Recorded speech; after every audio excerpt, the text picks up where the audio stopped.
एक बहुत बड़े अंतराल के पश्चात आप सभी लोगों के मध्य अध्यात्म चर्चा का यह अवसर प्राप्त हुआ है।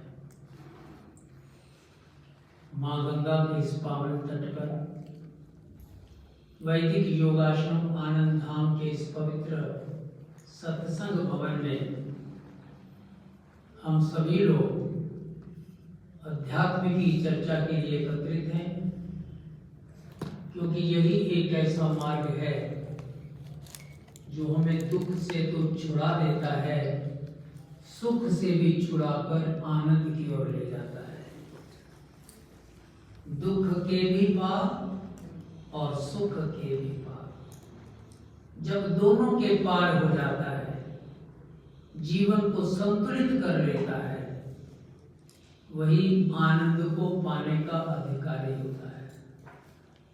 इससे पहले तो सुख और दुख के इस संसार के माया के जगत के दुष्चक्र में फंसा रहता है और ये क्रम जीवन पर्यंत चलता ही रहता है।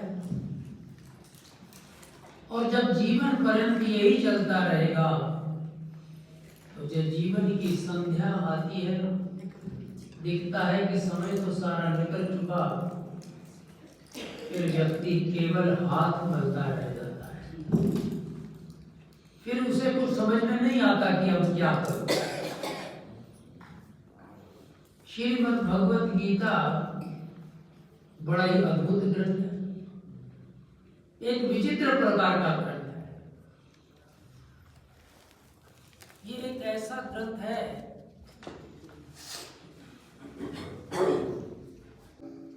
बड़ा ही अद्भुत ग्रंथ है, एक विचित्र ग्रंथ है इस मानी में कि इसके भीतर जो व्यक्ति को मार्गदर्शन दिया गया है वो न हिंदुओं के लिए है, न मुसलमानों के लिए है, न ईसाइयों के लिए है, न पारसियों के लिए है, न सिखों के लिए है, मात्र मनुष्य के लिए है। मनुष्य की चेतना को किस प्रकार से विकसित किया जाए, किस प्रकार से अपवर्ग की ओर हम जा सकें, ऐसे अनेक छोटे छोटे मार्ग भगवान श्री कृष्ण ने सुझाए हैं। पूरी श्रीमद् भगवत गीता की तो बात ही क्या है, हम किसी एक या दो श्लोक को पकड़ लें तो जीवन की नैया पार हो जाती है।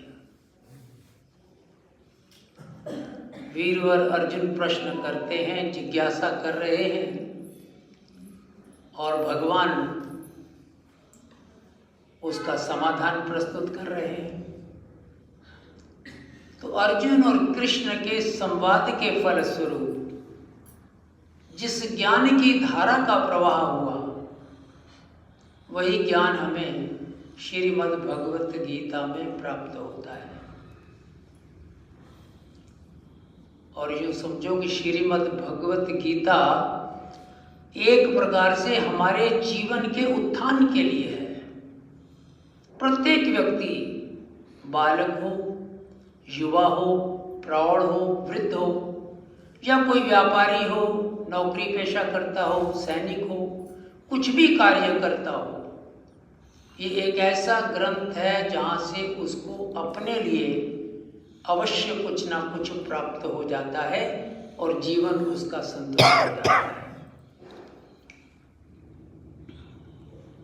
वीरवर अर्जुन और कृष्ण का ये संवाद श्रीमद् भगवत गीता के रूप में जो हमें प्राप्त है,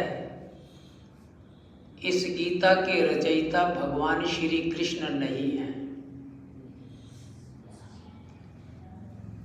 गीता की रचना की है महर्षि वेदव्यास ने, और जब महर्षि वेदव्यास की कलम चलती है तो कौन सा शब्द कहाँ पर चयनित किया जाएगा और कौन सा शब्द मिल करके एक वाक्य को बनाएगा, वो केवल शब्दों के अर्थ हमें नहीं मिलते। उन शब्दों के बीच जो रिक्तता है, जो अदृश्य स्थान है, उसके भीतर जो रहस्य छिपे हुए हैं वह अमूल्यवान निधियों को भी हम प्राप्त कर लेते हैं।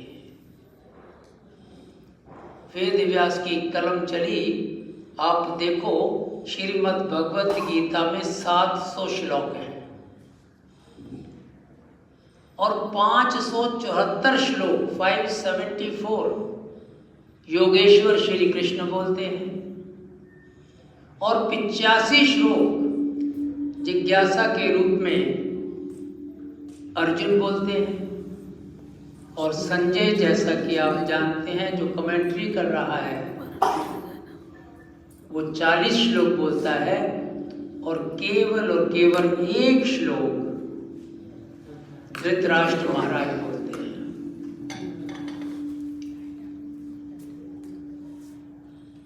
कला देखिए कि उस एक श्लोक से श्रीमद् भगवत गीता का प्रारंभ होता है और आप सभी जानते हैं धृतराष्ट्र अज्ञान का प्रतीक है। ऐसा नहीं कि वो ज्ञानी नहीं था, ज्ञान था उसमें, सब जानता था, लेकिन ज्ञान का उपयोग न करने के कारण वह ज्ञान अज्ञान का प्रतीक बन गया। और इस अज्ञानी की जिज्ञासा धर्म क्षेत्रे कुरुक्षेत्रे समवेतायुत्सवः माम कहा पांडवाश्चैव किम अकुर्वत संजय। हे संजय, कुरुक्षेत्र की धर्म भूमि में मेरे और पांडु के पुत्रों ने जो युद्ध की इच्छा से एकत्रित हुए, उन्होंने क्या किया, ये जानना चाहते हैं महाराज धृतराष्ट्र। इस एक छोटे से श्लोक में श्रीमद् भगवत गीता का पूरा आधार छिपा हुआ है। सारे महाभारत का बीज यहाँ पर छिपा हुआ है। और यूं तो माना जाता है ना कि श्रीमद् भगवत गीता भगवान श्री कृष्ण के द्वारा गाया गया गीत है और कृष्ण पहले अध्याय में तो बोलते नहीं, इसलिए अधिकांश स्थानों पर श्रीमद् भगवत गीता दूसरे अध्याय से ही प्रारंभ कर दी जाती है। लेकिन पहला अध्याय एक नींव का कार्य कर रहा है। जैसे कोई गगनचुंबी भवन का निर्माण करना हो, मल्टी स्टोरी बिल्डिंग बनानी हो, तो बड़ी गहरी नींव, बड़ी मजबूत नींव बनानी पड़ती है। ठीक इसी प्रकार से अगर श्रीमद् भगवत गीता के इस पहले श्लोक को हम देखें तो वहां धृतराष्ट्र क्या बोलते हैं, उनका एटीट्यूड क्या है, उनके मन की प्रवृत्ति क्या है, यही पता लग जाता है। माम कहा पांडवाश्चय, मेरे और पांडु के, जहां भी मेरे और तेरे की बात हो जाती है वहीं युद्ध का सर्जन हो जाता है। महाभारत का बीज यहीं पर पड़ा कि मेरे पुत्र और तेरे पुत्र। आप दूसरी तरफ देखें कुंती को, वो प्रज्ञा की प्रतीक है, प्रज्ञा। क्यों? उसने कभी अंतर नहीं किया अपने और माद्री के पुत्रों में। एक जैसी दोनों को शिक्षा दी, एक जैसा दुलार प्यार दिया। पता भी नहीं लगता था कि कौन सा माद्री का पुत्र है और कौन सा कुंती का पुत्र है। और माद्री तो वहां थी भी नहीं, वो तो अपने पुत्रों को छोड़कर पांडु के साथ वनगमन कर गई और लौटकर तो फिर आई नहीं।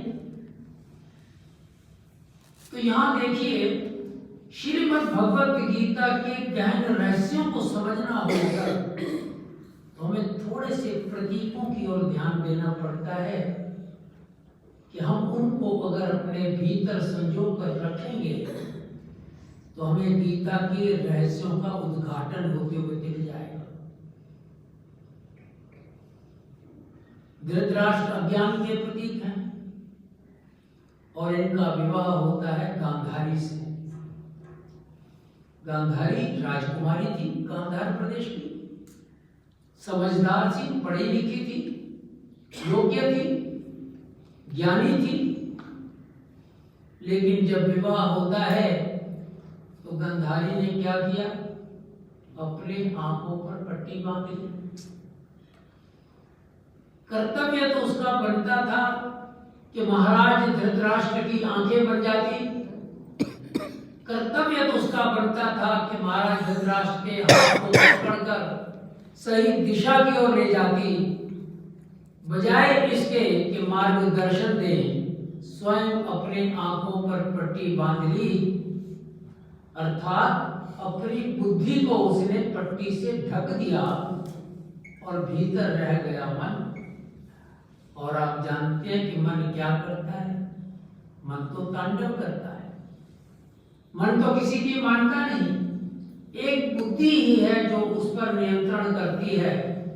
अगर उसको भी हमने दबा दिया तो मन तो बिल्कुल अपने हिसाब से कार्य करेगा। तो अज्ञानी धृतराष्ट्र, गठबंधन होता है बगैर बुद्धि के मन के भीतर कार्य करने वाली गांधारी के साथ। परिणाम क्या होता है? 100 कौरव पैदा हो जाते हैं, 100 प्रकार की बुराइयां पैदा हो जाती हैं। महर्षि वेदव्यास कहां संकेत कर रहे हैं? एक बात का ध्यान रखना कि 2 परिवारों के झगड़ों को लेकर महर्षि वेदव्यास ने महाभारत जैसे ग्रंथ की रचना कर दी, और महर्षि वेदव्यास जैसी उच्च चेतना 2 परिवारों के झगड़ों में कैसा रस रहा उसका, लेकिन नहीं, केवल मात्र आधार बनाया। लिखते कहीं है, संकेत कहीं होता है, मार्गदर्शन कहीं होता है। बस इन्हीं तथ्यों को हमें समझना होता है। तो यहाँ महर्षि वेदव्यास संकेत करते हैं कि भगवान श्री कृष्ण जब कहते हैं ना अर्जुन से कि युद्ध कर, तस्मात् युध्यस्व अर्जुन, हे अर्जुन तू युद्ध कर। तो महर्षि वेदव्यास कहते हैं कि ये जो महाभारत का युद्ध हो रहा है, ये कहीं अंबाला और करनाल के बीच के युद्ध के मैदान में तो स्थूल रूप से हुआ, लेकिन ये महाभारत का युद्ध हम सब के भीतर हो रहा है। और यहां संकेत दिया कि भगवान महाराज धृतराष्ट्र की तरह जब हमारे भीतर का अज्ञान, हमारे भीतर के मन जो बुद्धि के बगैर है, उसके साथ योग करता है, तो 100 प्रकार की बुराइयां हमारे भीतर पैदा हो जाती हैं। और ये बुराइयां हमें कहां ले जाएंगी? आप सभी जानते हैं। तो महर्षि ने एक और संकेत दिया।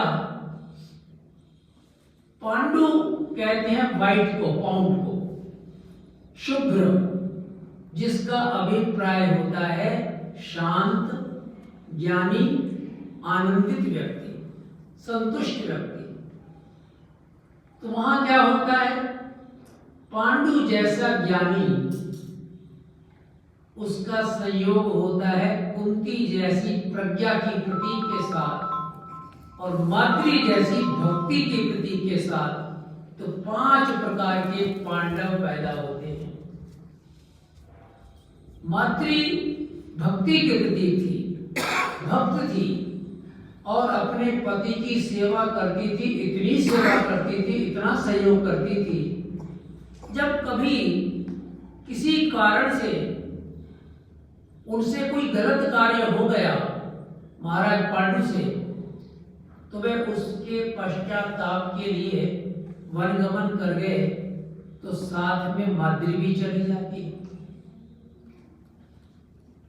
तो कुंती जैसी प्रज्ञा की प्रतीक के साथ जब ज्ञान के प्रतीक पांडु का योग होता है, तो पहले 3 पुत्र मिलते हैं, युधिष्ठिर, भीम और अर्जुन। अब युधिष्ठिर किसका प्रतीक है? जो युद्ध में भी स्थिर रह सकता हो, इसीलिए वो युधिष्ठिर है। और हम देखें, हम लोग तो अनुकूल परिस्थितियों में भी स्थिर नहीं रह सकते, और कहीं जा रहे हैं बिल्कुल ठीक ठाक नॉर्मल सामान्य अवस्था में है, किसी ने थोड़ा सा अपमान कर दिया, निंदा कर दी, छोटा सा कांटा चुभो दिया, तो बिल्कुल तैयार बैठे हैं, अस्थिर हो जाते हैं, अनियंत्रित हो जाते हैं। लेकिन युधिष्ठिर जो युद्ध में भी स्थिर रह सकता है, अर्थात वो प्रत्येक परिस्थिति में स्थिर रहता है, इसलिए वह निष्काम कर्म का प्रतीक है। और दूसरा है भीम। भीम क्या करता है? साहस का प्रतीक है।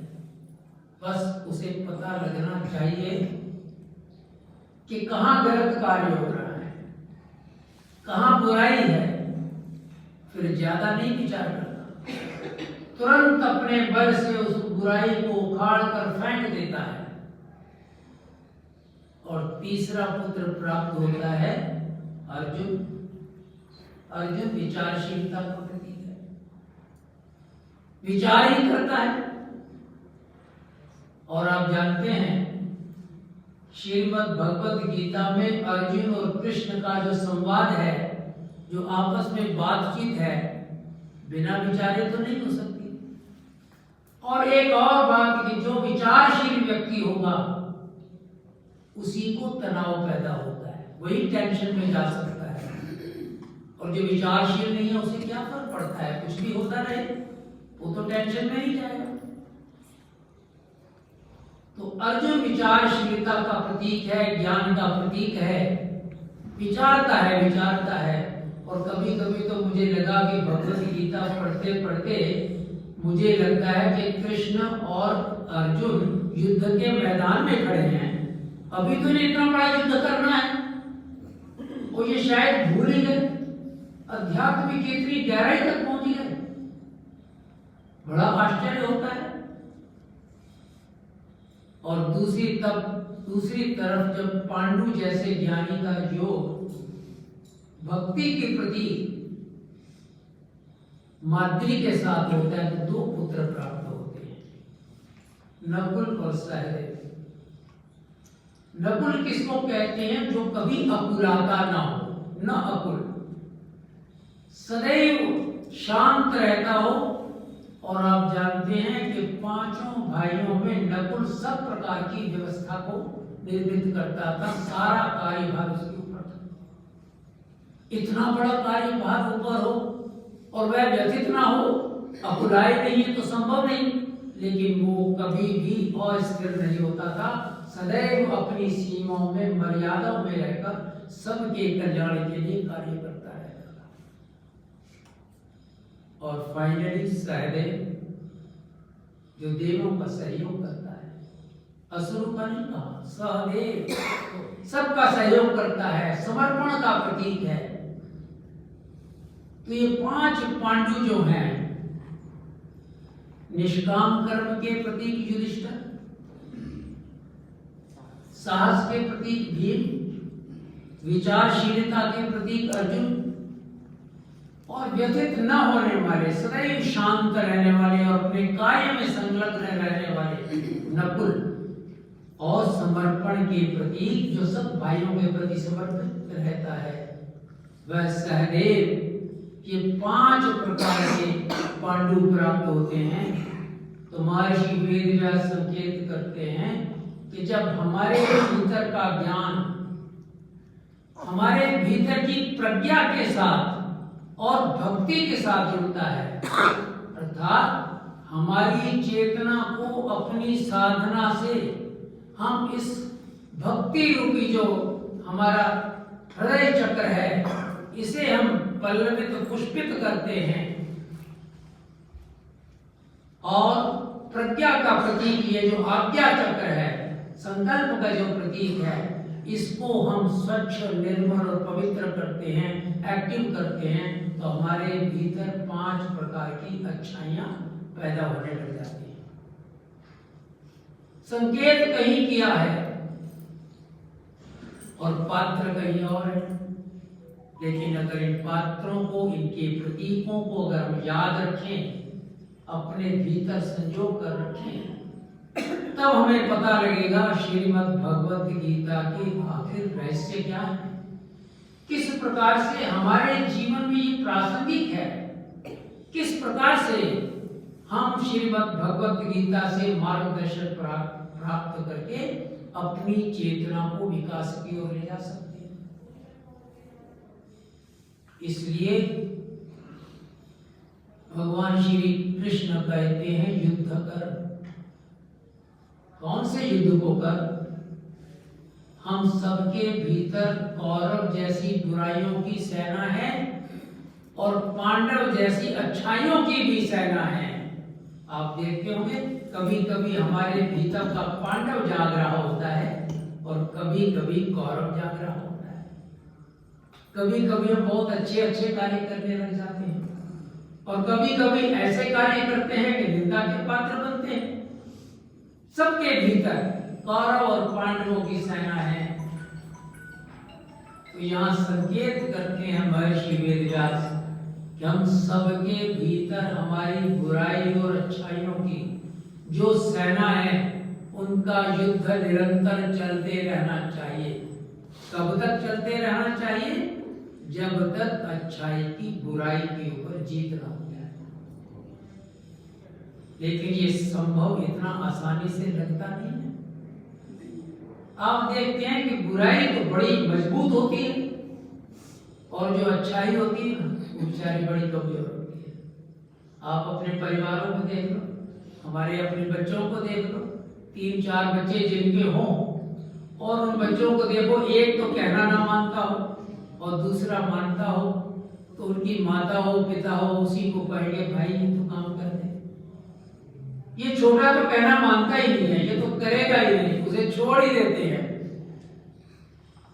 और अगर अपने समाज में देखें तो जितने भी धार्मिक लोग हैं, सभ्य लोग हैं, सहज लोग हैं, हाथ जोड़कर बैठे रहते हैं और अपना पाठ में साधना में लगे रहते हैं और 2-4 गुंडे बदमाश आ जाए सबको भगाना शुरू कर देते हैं। क्योंकि बुराई सदैव मजबूत होती है। हमारे भीतर जितनी भी नेगेटिविटीज हैं, जो नकारात्मक भाव है, वो बड़ा मजबूत है। वो बड़े बड़े सकारात्मक भावों को ध्वस्त कर देता है। आपने अपने जीवन में देखा होगा तो बहुत अच्छे अच्छे कार्य करते हो, परिवार के लिए बहुत त्याग करते हैं, सबकी सेवा शुश्रूषा करते हैं और एक दिन एक कोई गलत कार्य किसी भी वजह से हो जाए तो क्या होता है, बाकी इतने सारे अच्छे कार्य जीवन भर किए थे सब पर बोझा पड़ जाता है, सब साफ हो जाते हैं। तो कितनी कमजोर है। लेकिन वेद व्यास क्या कहते हैं, तुम्हें अपने भीतर की सेनाओं में जो अच्छाई की सेना है वो छोटी है, इसीलिए छोटी है, 5 ही लोग हैं, क्योंकि अच्छाई हमेशा छोटी होती है, बुराई बहुत बड़ी होती है। आप देखते हो कि पुराणों को पढ़ते हो, कई बच्चों की कहानियां पढ़ो तो जितने ये असुर होते हैं, राक्षस बड़े बड़े दिखाते हैं, बड़े बड़े शरीर, वो इसी बात के प्रतीक होते हैं कि इनमें नकारात्मकता बहुत भरी हुई है, इनमें हिंसक भाव है। और जितने देवता दिखाते हो छोटे छोटे दिखाते हैं, शांत है, सकारात्मक है। तो इस युद्ध को निरंतर करते रहना है। आप जानते हैं जब महाभारत का युद्ध न हो, इसके लिए सारे प्रयास विफल हो गए। भगवान श्री कृष्ण अपने घर में आराम से बैठे हुए हैं और बैठे बैठे नींद आ गई और सो गए कि युद्ध तो अब निश्चित हो गया, अब कुछ हो नहीं सकता। और जब उनकी आंख खुलती है और जैसे ही देखते हैं तो उनके पैरों के पास चारपाई पर अर्जुन बैठा है और उनको देखते हुए योगेश्वर उठे और कहते हैं, कहो पार्थ कैसे आना हुआ। इतने में पीछे से दुर्योधन बोलता है, हे माधव मैं भी आया हूं। कृष्ण को समझने में देर नहीं लगी कि युद्ध का समय है, दोनों सहायता के लिए ही तो आएंगे और किस लिए आए होंगे। तो तो योगेश्वर ने कहा कि देखो, मेरे पास एक अक्षौहिणी नारायणी सेना है जो आज तक कभी पराजित नहीं हुई है। एक तरफ तो वो रहेगी और एक दूसरे पक्ष में एक तरफ मैं रहूंगा, बिना सुदर्शन चक्र के निहत्था रहूंगा, किसी हथियार को नहीं उठाऊंगा। लेकिन इनमें से एक चुनने के लिए पहला जो अधिकार होगा वो अर्जुन का होगा, क्योंकि मैंने अर्जुन को ही पहले देखा है। दुर्योधन का चेहरा उड़ गया, बोला ये क्या हुआ, बड़ी समस्या हो गई है। लेकिन अर्जुन ने एक मिनट नहीं लगाया, सेना की ओर ध्यान नहीं दिया, युद्ध में जाना है। उसने कृष्ण को चुन लिया। तो जैसे ही उसने कृष्ण की ओर संकेत किया, दुर्योधन खिल उठा। क्या कमाल की बात है, मैं सेना ही चाहता था, मुझे सेना मिले। और कहता है देखो, पहले ही उनके पास 10 अक्षौहिणी सेना थी और इनके पास तो 7 थी, और एक और आ गई तो 11 हो गई। 11 अक्षौहिणी सेना तो मेरे पास है। और फिर भीष्म पितामह जैसा योद्धा जिसको कोई नहीं मार सकता था, इच्छा मृत्यु का वरदान था उसे, वो अकेला ही बड़ी बड़ी सेनाओं को पराजित कर देता था। और दूसरे द्रोणाचार्य जैसा अजेय व्यक्ति, उसको कोई जीत नहीं सकता था, क्योंकि उस समय के जितने भी राजा महाराजा थे और उनके पुत्र, सबको उसने शिक्षा दी थी, युद्ध नीति सिखाई थी। और सिखाएगा तो तभी जब पहले खुद प्रवीण होगा। तो ये 2 ऐसे योद्धा थे और ये निश्चित रूप से माना जाने लगा कि विजय दुर्योधन की कौरव पक्ष की ही होगी। लेकिन महर्षि वेदव्यास संकेत कहां करते हैं, विजय किसकी हुई? पांडव पक्ष। उन अच्छाइयों की जो थोड़े से थे, तो वो संकेत करते हैं कि मनुष्य, तेरे भीतर बुराइयों का अंबार लगा हुआ है, थोड़ी सी बुराइयां हैं, कोई बात नहीं, तू अपना प्रयास कर। लेकिन अगर तूने अच्छाइयों को जीत दिलानी है, विजयी करवाना है, तो फिर भगवान श्री कृष्ण का साथ लेना पड़ेगा। और मुझे लगता नहीं कि अर्जुन कोई कृष्ण से कोई सहायता लेने आया हो। उसे तो अपने गांडीव पर भरोसा था। दुर्योधन तो सहायता लेने आया था, उसे सहायता मिल गई। कृष्ण के लिए अर्जुन को सहायता नहीं चाहिए थी, कृष्ण का साथ चाहिए था। और जिसके पास भगवान का साथ होता है ना, वो निश्चित रूप से विजयी होता है। यहाँ महर्षि वेदव्यास संकेत करते हैं, माम कहा पांडवाश्चैव किम अकुर्वत संजय। हे संजय, मेरे और पांडु के पुत्रों ने क्या किया है? कहां पर? कुरुक्षेत्र की धर्म भूमि। आश्चर्य लगता है ना कि धर्म भूमि में भी ऐसा युद्ध हो रहा हो, और जो अधर्म की भूमि होती होगी वहां क्या होता होगा, उसकी तो व्याख्या करनी बड़ी मुश्किल है। लेकिन धर्म भूमि में युद्ध हुआ।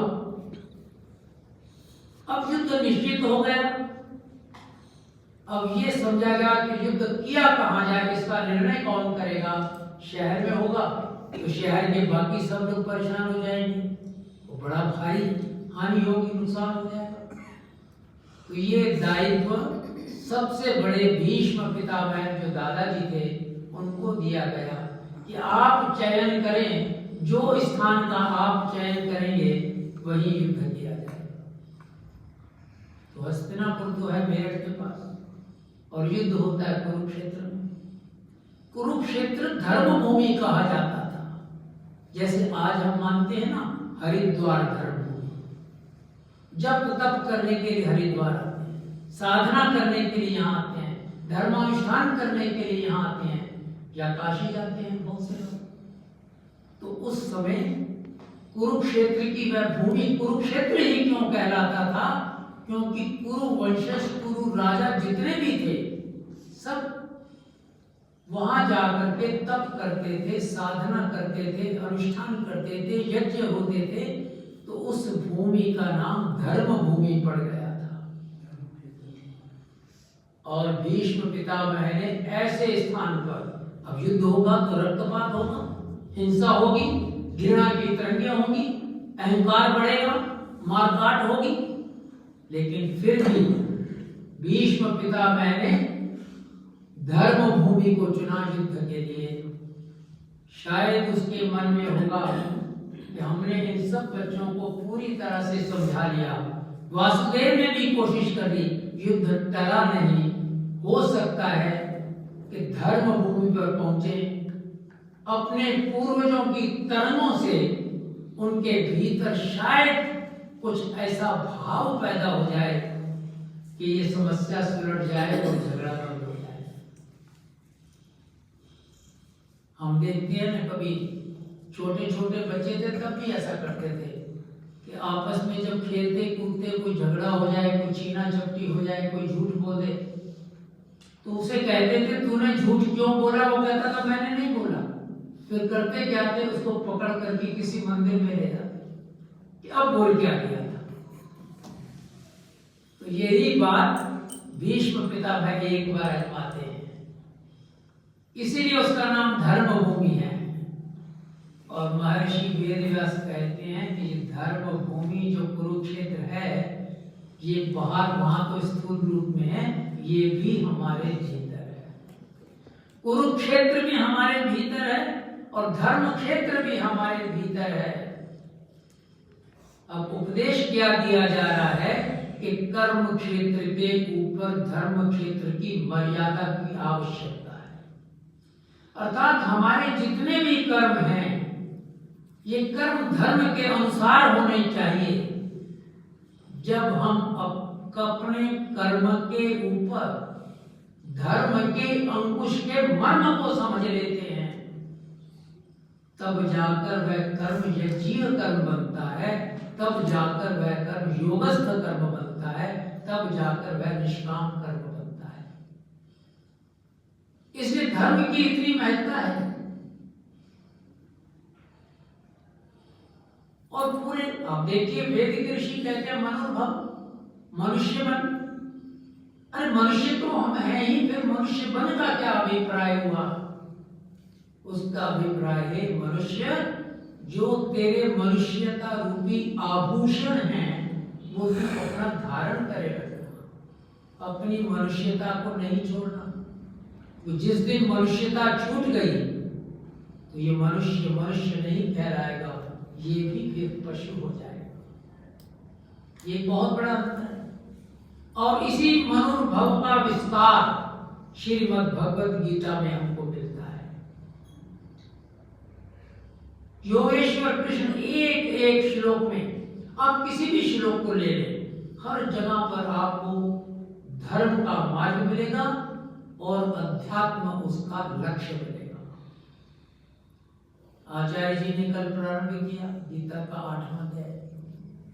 ब्रह्म क्या है, अध्यात्म क्या है, ये तो 8वें अध्याय की बात है।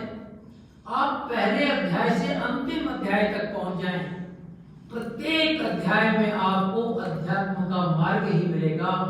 मैं तो कहता हूं एक एक दो दो श्लोकों में भी मिल जाता है।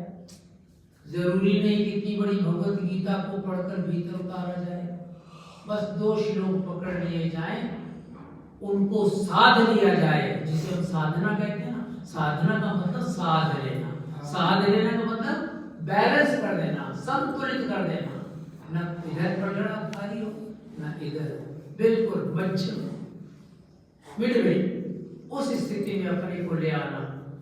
तो वहीं से जीवन का अध्यात्म की यात्रा प्रारंभ हो जाती है, वहीं से आध्यात्मिक जगत में प्रवेश हो जाता है। ये छोटी छोटी बातें श्रीमद् भगवत गीता को पढ़ने से पहले हम अपने भीतर बिठा लें और अधिक आगे बढ़े तो भीष्म पितामह द्रोणाचार्य और जितने भी योद्धा हैं सबके अपने अपने प्रतीक हैं, लेकिन हम इतने ही प्रतीकों को पकड़ लें तो हमारा जीवन अपवर्ग की ओर जा सकता है। पहले अध्याय में तो योगेश्वर कृष्ण बोलते हैं, ग्रोवर जी मुझे तो घड़ी में कुछ दिखाई नहीं देता, जब टाइम हो जाए तो इशारा कर देना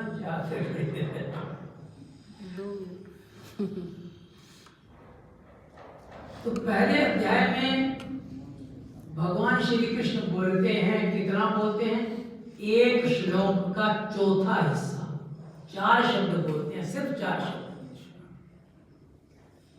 जब अर्जुन कहते हैं कि कृष्ण को चुना और अपने रथ का सारथी बना लिया और युद्ध के मैदान में पहुंच गया, तो अर्जुन कहता है सेनयोरुभयोर मध्ये रथम स्थापयमे अच्युत। हे कृष्ण, हे अच्युत, मेरे रथ को दोनों सेनाओं के भीतर खड़ा कर दो, बीच में जाकर। मैं देखना चाहता हूं कौन कौन से योद्धाओं से मुझे युद्ध करना है। यूं तो रणनीति बनाकर ही आया, प्रत्येक योद्धा बनाकर आता है, गांडीव लेकर आया था, लेकिन जब दोनों सेनाओं के मध्य में उनके पास में गुरु कृपाचार्य पुरोहित दिखाई दे रहे हैं, जान करके वहां खड़ा किया कि देख, अपने दादा और गुरु को देखकर अगर इसके भीतर वो जागना हो तो अभी जाग जाए, अभी तो युद्ध प्रारंभ नहीं हुआ, कुछ संभाल लेंगे। अगर युद्ध के भीतर सामने दादाजी आ गए और ये धनुष्मान रख दिया तो फिर संभाला नहीं जा सकता। और वहां कहते क्या है, बड़ी महत्वपूर्ण बात, 4 शब्द कौन से बोले उन्होंने? कहते हैं पार्थ पश्य, देखो एकांत संवेदान कुरु, इधर भी देखो उधर भी देखो, सब तरफ गुरु ही गुरु दिखाई देंगे, क्योंकि ये भी तो गुरुवंशी है, वो भी गुरुवंशी है। और जैसे वो इधर उधर देखते हैं, तो जैसे वो देखते हैं तुरंत कहते हैं स्वजनम कृष्ण, एक कृष्ण, ये तो सब मेरे स्वजन हैं। और उन स्वजनों के कारण उसके भीतर का मोह जागृत हो गया, टेंशन हो गई, सोचने लगा इन सबको मुझे युद्ध करना है, इनको मारना है। और आगे क्या स्थिति होती है अर्जुन की, अब उसका वर्णन तो बहुत लंबा हो जाएगा, लेकिन यहाँ एक महत्वपूर्ण बात महर्षि वेदव्यास कहाँ संकेत करते हैं। कृष्ण से बात कर रहा था अर्जुन कि मुझे रथ को दोनों सेनाओं के मध्य ले चलो, और उसने ले जाकर खड़ा कर दिया, कुछ हुआ नहीं। लेकिन जैसे ही कृष्ण ने कहा एकांत संवेदान गुरु, देखो इधर भी गुरु उधर भी गुरु, और उसकी दृष्टि भगवान से हटकर गुरुओं की ओर जाती है, तनाव पैदा होता है, डिप्रेशन में चला जाता है, विषाद पैदा हो गया। तो महर्षि वेदव्यास संकेत करते हैं, ए मनुष्य, जब भी तेरी दृष्टि भगवान से हटकर संसार में जाएगी तो इसी प्रकार से तू भी विषादग्रस्त होगा, तेरे जीवन में भी दुख आएंगे, तू भी सुखों से परे हो जाएगा। इसलिए अपने को सदैव भगवान के सम्मुख रखना, उसके विमुख नहीं रखना। तो इस प्रकार से छोटे छोटे संकेत, फिर इसके बाद हम समझ सकते हैं कि किस प्रकार से हम अपने जीवन में इन श्लोकों को उतारें। एक श्लोक पर्याप्त है, एक मंत्र वेद का पर्याप्त है, उपनिषद का एक सूत्र ही पर्याप्त है जीवन की नैया के लिए। करना क्या है? 5 चरण है, सिर्फ 5 चरण समझने के। मंत्र को पहले तो पढ़ना चाहिए, या श्लोकों से पढ़ना आना चाहिए। पढ़ने के बाद दूसरा जो कदम है, दूसरा जो चरण है या दूसरा जो अंग है, वो है उसके शब्दार्थ पता होने चाहिए। शब्दों के अर्थ तो पता चले गए, अब अगले स्टेप में जाइए, भावार्थ पता होना चाहिए। अब यूं समझो कि ये जो मंत्र है या ये श्लोक है, ये एक प्रकार का तीर्थ है। आप देखते हैं ना हरिद्वार तीर्थ, इलाहाबाद तीर्थ, प्रयागराज, वहाँ नदी की धारा बह रही है और हर धारा के ऊपर घाट बने होते हैं। यहाँ जाइए, हर की पौड़ी में भी घाट है और उन घाटों पर आप खड़े हैं तो जिस तरह सीढ़ियां हैं, एक एक सीढ़ी करके हम आगे बढ़ते हैं, अन्यथा तो हमें पता नहीं लगता हम डूब ना जाए। एक एक सीढ़ी करके जाते हैं, पहली, दूसरी, तीसरी, चौथी, पांचवी तक पहुंचते पहुंचते आप डुबकी लगा देते हैं, स्नान करेंगे। तो यहाँ कहा कि वेद मंत्र हो, उपनिषद का सूत्र हो, श्रीमद् भगवत गीता का श्लोक हो, आपने उसके 5 सीढ़ियां हैं घाट की, इस तीर्थ की। पहली सीढ़ी है कि उस श्लोक को पढ़ लो, दूसरी है उसके शब्दार्थ पता लग जाए, और तीसरी सीढ़ी पर भावार्थ पता लगे, और चौथी पर उसका अभिप्राय पता लगे, और 5वीं पर डुबकी लग जाए अर्थात आत्मसात। और जैसे ही आप आत्मसात करते हैं अर्थात उस श्लोक पर, उस मंत्र पर, उस वचन पर आप जीना प्रारंभ कर देते हैं, तो आप देखें आपके जीवन में, आपके भीतर उस परमात्मा की ऊर्जा की तरंगें प्रवाहित होने लग जाएंगी। आपके भीतर स्पंदन का वातावरण बन जाएगा और वो स्पंदन प्रत्यक्ष रूप से आप महसूस कर सकेंगे, और उन्हीं स्पंदनों में, उसी प्रकार की तरंगों के अंदर आप एक आनंद रूपी वर्षा को अनुभव करेंगे, और फिर आपका और हमारा जीवन बदल जाएगा। और इस जीवन को बदलने का ये मार्ग महर्षि वेद व्यास ने जिस कलम से दिया, वेद व्यास की चेतना इतनी उच्च थी, उच्च तो नहीं कहा जा सकता, उच्चस्थ थी, क्योंकि भगवान श्री कृष्ण और भगवान वेद व्यास की चेतना का स्तर लगभग एक सा था। और बड़ी आश्चर्य की बात या कोइंसिडेंस है, ये दोनों का ही नाम कृष्ण था, दोनों ही एक ही समय में हुए। एक कृष्ण वार्ष्णेय, जिन्हें हम योगेश्वर भगवान कृष्ण कहते हैं, और दूसरे द्वैपायन कृष्ण, जो दीप पर पैदा होने से उनका नाम था, लेकिन उन्होंने तुरंत ही संन्यास ले लिया और महर्षि वेद व्यास के रूप में हमारे समक्ष आए। और महर्षि वेद व्यास की चेतना की अगर कभी चर्चा करें तो भीतर से हम इतने उद्वेलित होंगे, हमें लगेगा पता नहीं हम कहाँ पहुंचे, क्या ऐसा कोई व्यक्ति हो सकता है? कल्पना करना भी मुश्किल है जब समाधि की अवस्था से बाहर निकले 1 करोड़ श्लोकों के साथ, और कुछ थोड़े से लिखे गए, बाकी छूट गए। और जो लिखे गए महाभारत के 18 के 18 पुराण है।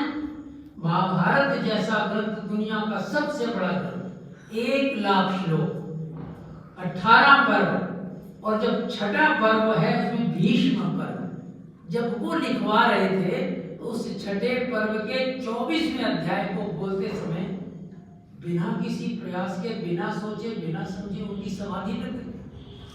और समाधि टूटी कब? जब 42वां अध्याय पूर्ण किया तो उन्हें भी समझ में आया कि 24वें अध्याय से 42वें अध्याय तक ये जो 18 अध्याय हैं इनकी विशेष महत्ता है, और वहां से उन्होंने निकालकर श्रीमद् भगवत गीता के रूप में हमारे।